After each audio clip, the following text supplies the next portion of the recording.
आप देख रहे हैं पब्लिक समाचार, पब्लिक के हक में।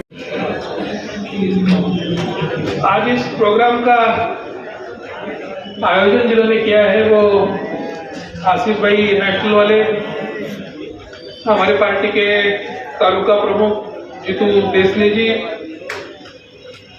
हमारे महानगर के पदाधिकारी कैलाश जी तिसगे, लकी खैरदार, जिले के उप प्रमुख सुजीत सूर्यवंशी, संजय निकम, आतिक देशमुख, हमीद खान साहेब, आजाद अनवर साहेब, हाजी निहाल भाई, अब्दुल रहमान मेंबर, गुड्डू फिटर, अजमल भाई, मंसूर भाई। आज यहाँ चुनाव लगने जा रहा है और महाराष्ट्र की असेंबली का चुनाव करीब है, इसलिए मैं अब तक आया हूं, ऐसी बात नहीं है। मैं जब से शिवसेना में आया हूं तब से संगठन बढ़ाने की मेरी कोशिश थी और संगठन बढ़ाने के हिसाब से लोगों को जिम्मेदारियां देके और बड़े तादाद में मालेगांव शहर के हर वार्ड में शिवसेना का ऑफिस खुले, हर वार्ड में शिवसेना की शाखा खुले, हर जगह हमारे वर्कर रहे और अच्छी ताकत से हम यहाँ पार्टी खड़ी कर पाए, इसकी कोशिश हम कर रहे थे। लेकिन चंद महीने मैं शिवसेना में रहा और उसके बाद मुझे जेल जाना पड़ा। मैं 10 महीने जेल में था और पिछले 10 महीने में जब जेल में था तो पार्टी का काम रुका रहा। ये सारे लोग मेरा इंतजार करते रहे और इसलिए आज जो 10 महीने पहले मुझे आप तक आना चाहिए था वो मैं 10 महीने बाद आ रहा हूं।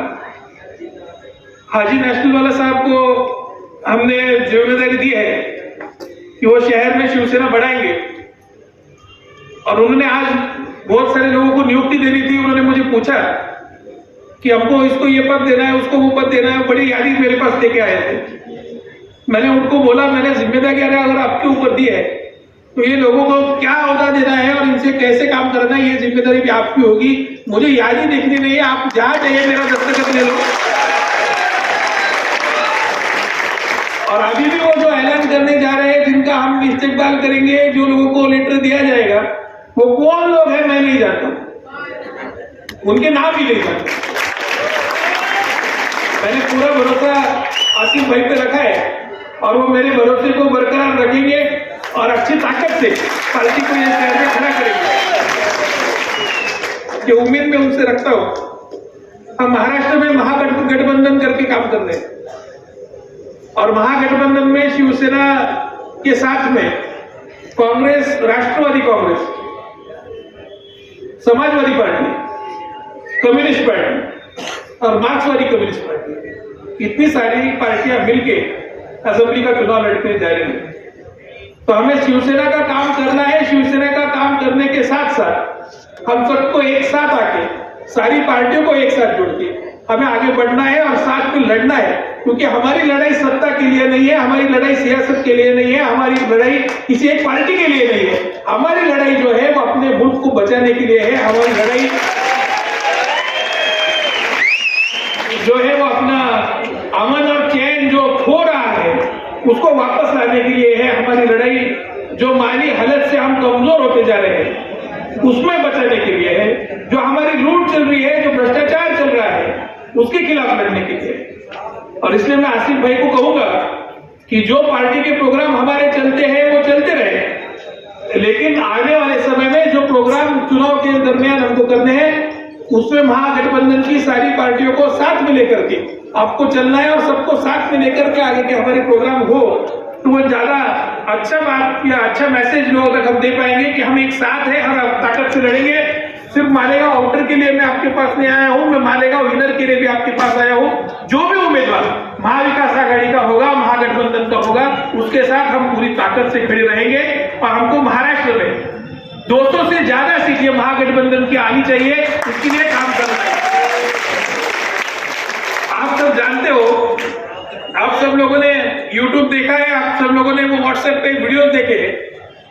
जब कोविड की लहर सारे हिंदुस्तान को तबाह कर रही थी, सारी दुनिया को तबाह कर रही थी, उस वक्त में उत्तर प्रदेश और बिहार जैसे जो राज्य है, जो स्टेट्स है, आप सबके तो काफी लोगों की वहां रिश्तेदारी भी है, काफी ताल्लुकात है, आपने देखा कि वहां इतनी तादाद में लोग मर रहे थे कि उनको दफनाने के लिए जगह नहीं मिल रही थी। नदियों में जगहों पे लाशों को फेंक दिया जा रहा था और नदियों में तैरती हुई लाशें हमने देखी है, गंगा में तैरती हुई लाशें हमने देखी है। महाराष्ट्र ऐसा स्टेट है कि इस महाराष्ट्र में सबसे ज्यादा बाहरी मुल्कों से लोग आते हैं। महाराष्ट्र ऐसा स्टेट है जिसमें सबसे ज्यादा बाहरी स्टेट से लोग आते हैं। महाराष्ट्र मेट्रोपॉलिटन है, हमारे यहाँ सब तरह के लोग यहाँ काम करने को आते हैं और इसलिए सबसे ज्यादा कोविड में किसी राज्य को धोखा था तो महाराष्ट्र को था। और सबसे ज्यादा जब कोविड महाराष्ट्र में फैल रहा था तब सबसे कम लोग अगर कहीं मरे होंगे तो वो महाराष्ट्र में मरे। और ये क्यों हुआ, ये आपको समझना चाहिए। ये हुआ क्योंकि उद्धव ठाकरे साहब जैसा एक काबिल नेता, एक काबिल शख्स इस महाराष्ट्र का मुख्यमंत्री।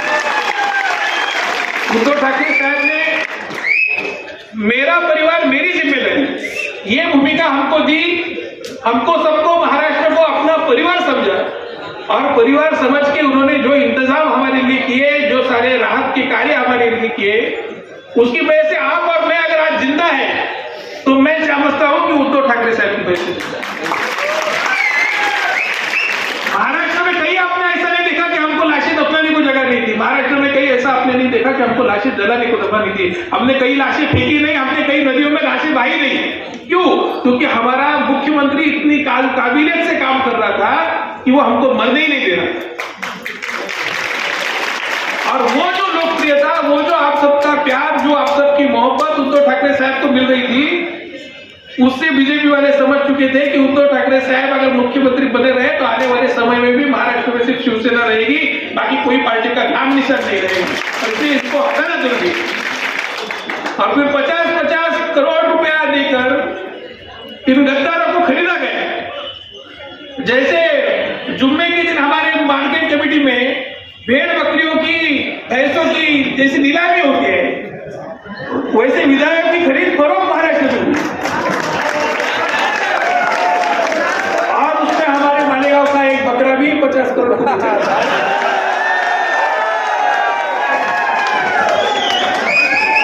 अभी बकरा बिका है तो उसको काटने का तो आपका हक बनता है।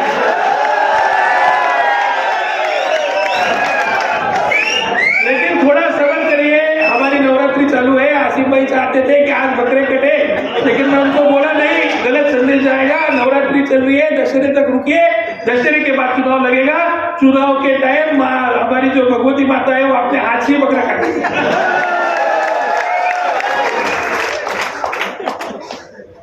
आज यहाँ बहुत सारे नौजवान बच्चे हैं और उनके लिए मैं बोलना चाहता हूँ। जो सारे बुजुर्ग हैं वो तो सब जानते हैं, लेकिन आप लोगों से मेरा इतना ताल्लुक नहीं है, आप मुझे इतना अच्छे से नहीं जानते। मेरा परिवार जो है वो मालेगांव शहर की जैसे रूह होती है उस तरीके से हमने मालेगांव को संभाला है। जहां आपका सेंट्रल टॉकीज है वहां पे क्लब था, उस क्लब में मेरे परदादा जी बैठा करते थे और सारे मालेगांव के लोग वहां मिलते। मालेगांव के पहले विधायक जो थे साबिर सत्तर से, उनको विधायक बनाने में मेरे परिवार का बड़ा योगदान रहा है। निहाल अहमद साहब और उनका सारा परिवार, ये जब वो जिंदा थे तब भी हमारा परिवार थे और आज भी निहाल साहब के परिवार को मैं अपना परिवार समझ के ही चलता हूँ। कितने करीबी ताल्लुकात है। आयशा हकीम जी को आपने सुना होगा। आयशा हकीम जी अगर मालेगांव में विधायक बनी थी तो सिर्फ मेरे दादाजी की बदौलत बनी थी, क्योंकि आयशा हकीम साहब से भी हमारा उतना ही करीब था।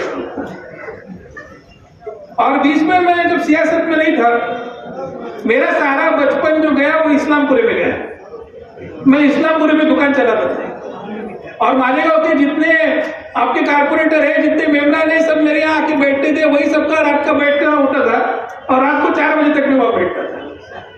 मुझे आसिफ भाई के फोन आ रहे थे कि जल्दी आओ जल्दी आओ। मैं जल्दी नहीं आया क्योंकि मुझे मालूम था मालेगांव सेंट्रल में जाना है तो रात को 10 के बाद ही मजा आता है। इसलिए मैं बराबर रात को 10 बजे आया। और वहां जब मेरे साथ सब कारपोरेटर बैठते थे, कारपोरेशन के कुछ कामों के ताल्लुक से मेरी बहस हुई और मुझे ऐसा लगा जो काम मैं करना चाहता हूँ वो इस शहर में नहीं कर पा रहा हूँ, और इसलिए यहाँ का विधायक मेरे को बदलना है। और फिर हम सब लोगों ने सोचा कि अगर अपने को काम करना है, अगर अपने को अच्छे आदमी को, किसी अच्छे शख्स को विधायक बनाना है, तो वो इंसान कैसा हो। तो हमें लगा जो आदमी इबादी है, जो आदमी हाजी है, जो आदमी मौलाना है, जो आदमी इस शहर को अच्छे ढंग से समझ सकता है, जो आदमी को अल्लाह का डर हो, वो आदमी कभी पैसा नहीं खा सकता, और ऐसे एक ईमानदार आदमी को ढूंढ के हमने खड़ा करना है। और हमने तलाश शुरू की, बहुत लोगों के पीछे पड़े, और फिर एक नाम पे हम सब लोग आगे कायम हुए कि इस आदमी को हमको विधायक बनाना है। 2 महीने तक रोज सुबह उठ के मैं उनके घर जाता था, और रोज मैं बोलता था कि आपको आमदार की लड़नी है, आपको चुनाव लड़ना है। उनकी तैयारी नहीं होती थी। जबरन हमने उनको विधायक बनाया। जो आदमी विधायक बना, जिस आदमी ने मेरे वालिद को हराया, उस कातिल को आप फिर से मालेगांव की सत्ता देना चाहते हो क्या, कि आपको सोचना पड़ेगा। आज जो काम मालेगांव शहर में हो रहे, सारे शहर में कंक्रीट डाला जा रहा है, क्या जरूरत थी।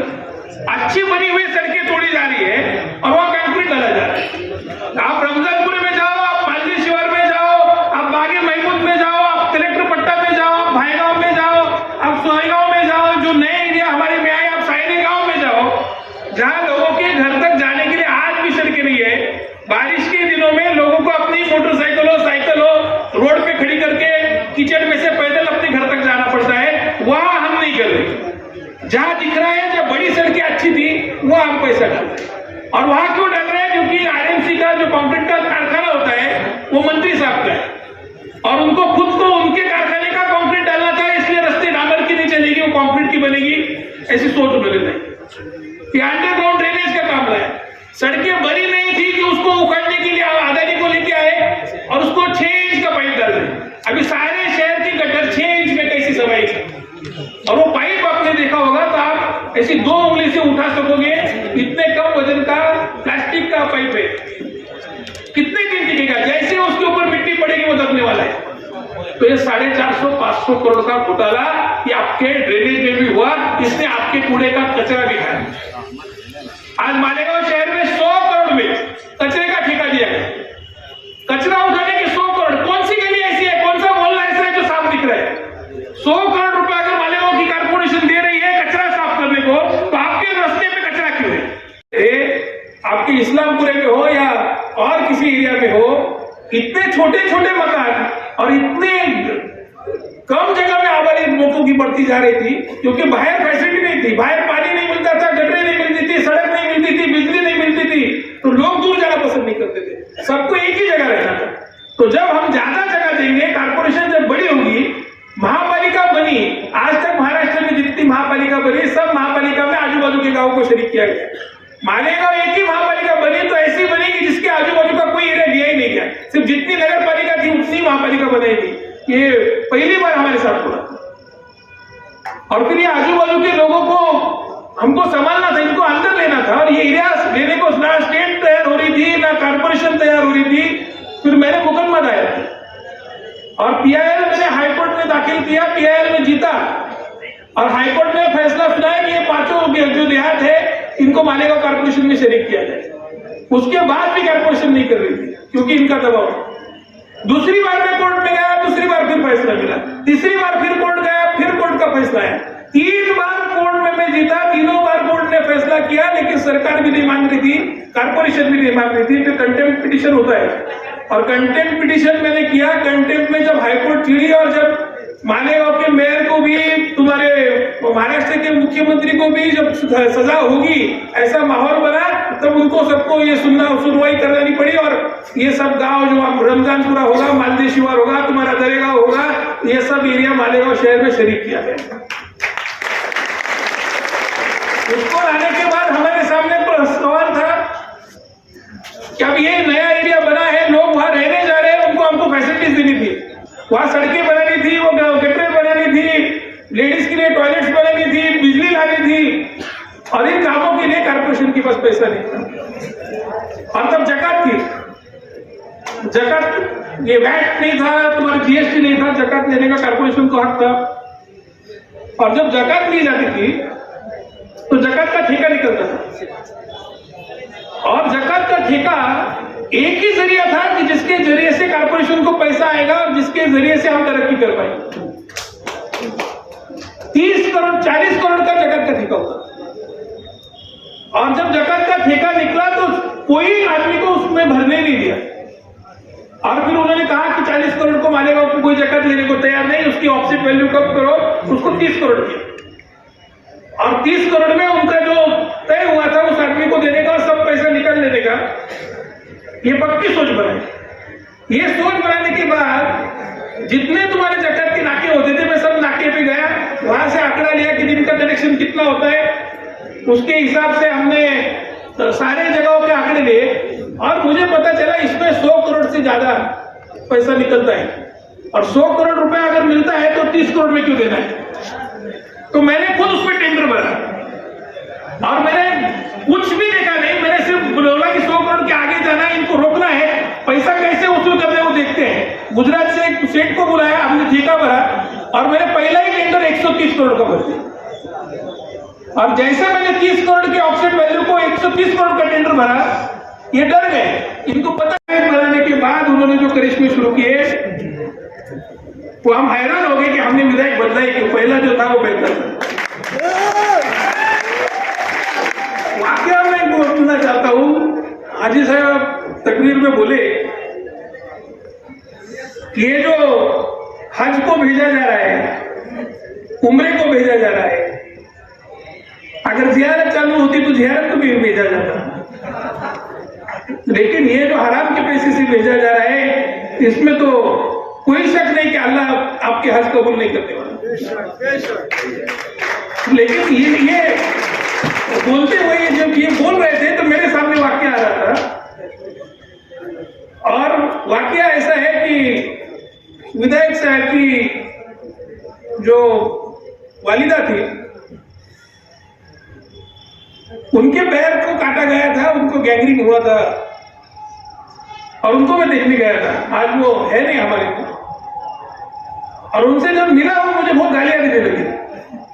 मुझे समझ में नहीं आया कि मेरा इनका इतना करीब का ताल्लुक है और ये मुझे गालियां क्यों देती। मैंने उनको बोला, अम्मा क्या हुआ, आप मुझे गाली क्यों देती हो? अरे बोले मेरी टांग काटी गई तो तेरे पैसे काटी गई। मतलब मेरा क्या ताल्लुक है आपकी टांग काटने से? अरे बोले मेरे घर में जो पैसा आता था वो पाक पैसा था, तूने इसको विधायक बना दिया, हराम का पैसा मेरे घर में आने लगा, मैं हराम की रोटी खाई, इसलिए मेरी टांग काटी गई।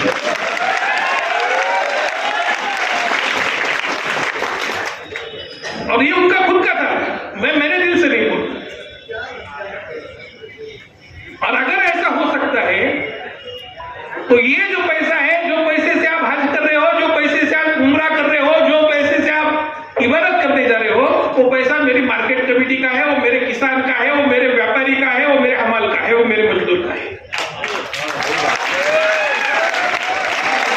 और किसी की दुआ लेके हम हज जाते हैं। हज जाने से पहले दुश्मन के घर जाके भी आपको माफी मांगनी होती है। और जिस जगह आम किसान को लूटा गया, आम मजदूर को लूटा गया, जिसकी बद्दुआ लगी है, उस बद्दुआ वाले पैसे से आप जाओगे तो क्या अल्लाह ताला आपको माफी देगा?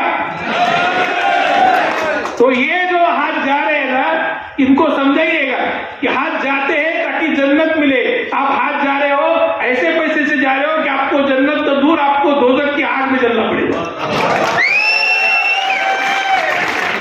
और जो लोग भेजे उनके साथ तो क्या होगा बोलना नहीं चाहिए। अभी इन्होंने कहा 15 साल उनके पास मार्केट कमेटी थी, अभी ये साल तो बारिश नहीं थी, फसल नहीं थी, हमारे पास आने वाला जो किसानों का माल था वो कम था, और इसकी वजह से हम 2 करोड़ से सिर्फ आमदनी बढ़ा पाए। और आमदनी बढ़ाने में हमने कुछ अच्छा काम किया है या हमारा कुछ प्लानिंग है? तो ऐसा बिल्कुल भी नहीं। हमने कुछ नहीं किया और हम कुछ कर ही नहीं पाए, क्योंकि वो पिछले 1 साल में 10 महीना तो मैं जेल में था, 2 महीने मेरे काम करने को मिला, तो काम कैसे करूं? फिर 2 करोड़ रुपया जब माल ही नहीं आ रहा, फिर भी आमदनी बढ़ी। यानी ये साल अच्छी बारिश है, अच्छी फसल है, बहुत तादाद में हमारे पास जब माल आएगा तो 4 से 5 करोड़ तक हम मुनाफा बढ़ा पाएंगे। तो इतने साल का 4 या 5 करोड़ का तो ये साल का है, ठीक है, चलो आप छोड़ देते, वो मेरा आज बोलने का ताल्लुक नहीं। मुझे बोलना इतना है कि 2 करोड़ रुपए भी आप सालाना पकड़े तो 15 साल का 30 करोड़ रुपए हुआ, और ये 30 करोड़ रुपया जो किसान का लूटा गया, इसके ऊपर आज चुनाव लड़ा जा रहा है, और उस पैसे को लेकर के लोगों की बददुआ लेकर वो पैसे से आपको कोई चुन लेने को आ रहा है, आपको खरीदने को आ रहा है, तो उसको आप वोट देंगे क्या, ये आपको सोचना होगा। और इसलिए इनको वोट देना ये गुनाह है, और आप इनको वोट देने वाले को अल्लाह माफ नहीं करेगा, ये आपको याद रखना पड़ेगा। और ये बात आपको लोगों तक पहुंचानी। मेरा जो आप लोगों से ताल्लुकात है वो सालों से है, बचपने से है।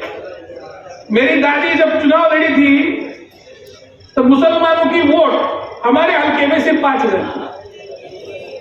मेरे पिताजी जब चुनाव लड़े थे तो 7-8 हजार थी। और ऐसी स्थिति में भी जब 7-8 हजार भी मुसलमानों की वोट नहीं थी, मेरे दादा ने सिटी कॉलेज यहां चालू करके सारे मुसलमानों के बच्चे अच्छी तालीम ले सके, उसके लिए काम किया, और सिटी कॉलेज की वजह से आज सारा मालेगांव पढ़ पाया। जब आपकी वोट मेरे हल्के में 5,000 भी नहीं थी, तब मालदे में हमने स्कूल चालू की, उर्दू स्कूल चालू की, रमजानपुर में हमने उर्दू स्कूल चालू की, और उस स्कूल के जरिए से ग्रामीण भाग के लोग पढ़ते गए। आज जब आपका मुद्दा आ ही रहा है मालदे का और रमजानपुरे का खास करके, तो मैं आपको बताना चाहता हूं कि हमारे जो मंत्री महोदय है ये आपको मालेगांव में आने नहीं देना चाहते। इनका कहना था मुसलमानों की इतनी आबादी मुझे मालेगांव में नहीं चाहिए, इनकी आबादी बढ़ रही है, मैं मालेगांव में इनको आने नहीं। मैंने बहुत कोशिश की, निहाल अहमद साहब तो महापौर थे, और निहाल हमारे येवले वाले साहब डिप्टी मेयर थे, उनसे मेरा बहुत करीब का ताल्लुक था, और मैं रोज येवले वाले साहब के यहाँ बैठता था, और वहां से हम निहाल साहब के पास जाते थे और कोशिश करते थे कि हमारा सोएगांव है, भाईगांव है, दियाना है, मालदा है, दरेगांव है, सायना है, कलेक्टर पट्टा है, ये जो मालेगांव शहर के चारों बाजू में एरिया है, चाहे वो उसमें हिंदू रहते हो चाहे उसमें मुसलमान रहते हो, उसको मालेगांव शहर में शरीक करना जरूरी है। क्योंकि जो हालत उसको किसी ने रोका होगा तो वो महाराष्ट्र ने रोका, वो उद्धव ठाकरे साहब थे जो ताकत से खड़े रहे, और उन उद्धव ठाकरे साहब को जिस बेइज्जती से तुमने हटाया है, उतनी ही इज्जत के साथ हमको फिर महाराष्ट्र के तख्त पे उनको बिठाना है। ये कदम खाने के लिए हमको लड़ना है। अद्वैत हिरे को एमएलए बनाने के लिए आप वोट मत दो, मालेगांव शहर में जिसको भी वोट देना है उसको एमएलए बनाने के लिए वोट मत दो, लेकिन उद्धव ठाकरे साहब को महाराष्ट्र के तख्त पे बिठाने के लिए वोट दो। ये ऐलान आप सबको करने को काफी सारे मुद्दे हैं, जब से चुनाव आएगा सब पे बात होगी। मुझे सीएए भी बात करनी है, मुझे एनआरसी पे भी बात करनी है, मुझे तुम्हारे वक्त पे भी बात करनी है, लेकिन वो अभी वक्त नहीं। आज ही सारी बातें कह दूंगा तो आगे कहने को कुछ नहीं रहेगा। तो जैसे जैसे वक्त आएगा सारे मुद्दों पे, सारे मसलों पे हम बात करेंगे। लेकिन आपको सोचना है आपकी तरक्की किसने की है, किसने आपको पढ़ाया है, किसने आपके बच्चे को रोटी रोजी से लगाया है, कौन आपके साथ ईमानदारी से काम करता है, कौन आपके गांव को ईमानदारी के साथ आगे ले जा सकता है। और ये सोच के, और जो भाईचारा हमारे साथ है, जो अमन हमारे साथ है, उसको सोच के हमको आगे जाना है। आज बांग्लादेश में कुछ हुआ, और बांग्लादेश में हिंदुओं पे अगर अत्याचार हुआ होगा तो बांग्लादेश में उसके ऊपर मोर्चे जरूर निकलनी चाहिए, आंदोलन जरूर होना चाहिए, लेकिन ये हिंदुस्तान है। यहां बांग्लादेश में क्या हुआ उसके लिए हमको नाटक करने की जरूरत है। लेकिन यहां वह नॉर्थ ईस्ट में, मिजोरम में क्या हुआ वो हम सबने देखा। फिर मिजोरम में हिंदुस्तान के लोग खामोश क्यों, मिजोरम के ऊपर भाजपा के लोग खामोश क्यों, मणिपुर में भारत सब लोग खामोश क्यों, भारत का प्रधानमंत्री मणिपुर क्यों नहीं गया। मणिपुर में लोग आपस में लड़ रहे थे, मर रहे थे, 2 कौमों में दंगे हो रहे थे, सारा मणिपुर जल रहा था, लेकिन महाराष्ट्र राहुल गांधी वहां पहुंचे, लेकिन हमारा शिवसेना का डेलीगेशन भी वहां पहुंचा, लेकिन हिंदुस्तान का प्रधानमंत्री मणिपुर क्यों नहीं पहुंचा, ये मुझे पूछना है। बांग्लादेश में क्या हो रहा है उसकी आपको फिक्र हो रही है, मणिपुर में भी जो हो रहा था वो भी हमारे ही हिंदू भाई थे, तो उनकी आपको फिक्र करनी। तो जहां आपकी सत्ता है, आपके लोग जो लोग करें वो सब जायज है, और हमारे लोग कुछ अच्छा भी करने जाए तो वो नाजायज है। ये जो आपकी सोच है, इस सोच को आपको बदलना है। या चैनो अमन हमको कायम करना है, या भाईचारा आपको कायम करना है। ये मुल्क हम सब ने मिलकर बनाया है, हम सबके पूर्वजों ने खून बहा है, तभी इस हिंदुस्तान को हमने आजाद कराया है। और उस हमारे पूर्वजों के खून जो बहा है, उन्होंने जो कुर्बानियां दी है, उस कुर्बानी को हम जाया नहीं होने देंगे, ये हमको समझना है।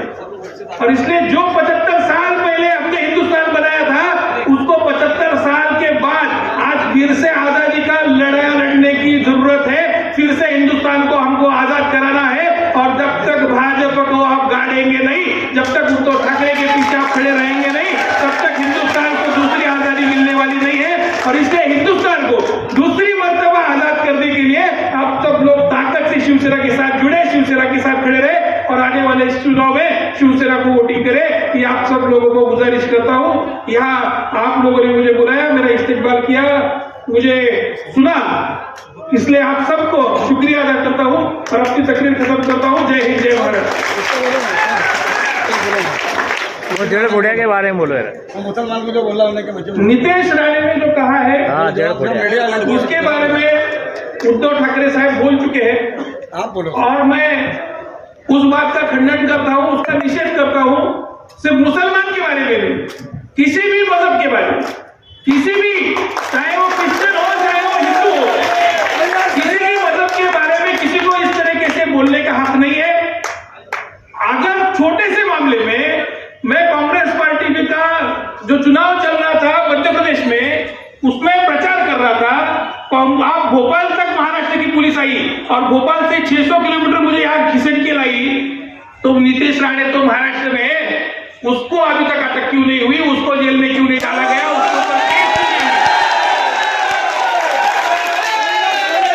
और इसे महाराष्ट्र की सरकार का मैं निषेध करता हूं। और मैं सरकार से मांग करता हूं कि चाहे किसी भी मजहब के खिलाफ बोला जाए, वो देश का